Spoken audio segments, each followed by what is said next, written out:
રાજકોટ મહાનગરપાલિકાના વિવિધ શહેરી પ્રાથમિક આરોગ્ય કેન્દ્ર ઉપરાંત પીડીઓ અને પીકેએચ ખાતે નોંધાતા જે આઈએચઆઈપી છે અને આંકડા મુજબ જોવા જઈએ તો ગત સપ્તાહે રાજકોટ મહાનગરપાલિકા શહેરી વિસ્તારમાં એક મેલેરિયાનો કેસ ઉપરાંત ડેન્ગ્યુના 3 કેસ છે નોંધાયેલા છે. આ ઉપરાંત જોવા જઈએ તો ચિકનગુનિયાના કોઈ પણ કેસ નોંધાયેલા નથી. ઉપરાંત જોવા જઈએ તો શરદી ઉધરસના તાવના કેસોમાં આંશિક ઉછાળો છે એ નોંધાયેલો છે. 1228 જેટલા કેસ જે છે એ ખાસ કરીને શરદી ઉધરસના નોંધાયેલા છે. આ ઉપરાંત સામાન્ય તાવના 790 કેસ નોંધાયેલા છે. ઝાડા ઉલટીના 180, ટાઇફોઇડના 2 અને કમળાના જે છે કુલ 4 કેસ ગત સપ્તાહે નોંધાયેલા છે. ખાસ કરીને પાણીજન્ય અને મચ્છરજન્ય રોગચાળો અટકાવવા શું પગલાં લેવાય? હાલ જે છે રાજકોટ મહાનગરપાલિકાની આરોગ્ય શાખામાં મેલેરિયા ડિપાર્ટમેન્ટ દ્વારા જે છે મચ્છરજન્ય રોગચાળો અટકાવવા માટે ખૂબ જ પ્રયત્નો હાથ ધરવામાં આવે છે.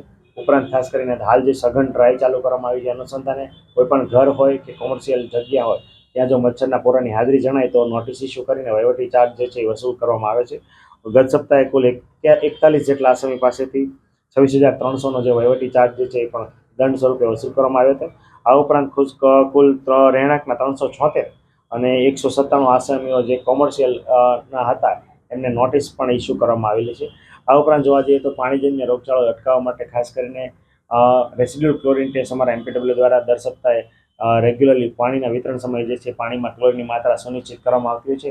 એ અંતર્ગત કુલ 778 આરસીટી ટેસ્ટ કરવામાં આવ્યા હતા અને તમામમાં પાણીની માત્રામાં ક્લોરિન છે એ સુનિશ્ચિત છે એ જણાતું હતું. આ ઉપરાંત ખાસ કરીને અત્યારે ઘરે ઘરે સર્વેલન્સની કામગીરી પણ ચાલુ છે અને દરેક કેસ જેટલા પણ મળે એમાં કોન્ટેક્ટ ટ્રેસિંગની કામગીરી છે અમારા આરોગ્ય વિભાગ દ્વારા કરવામાં આવે છે.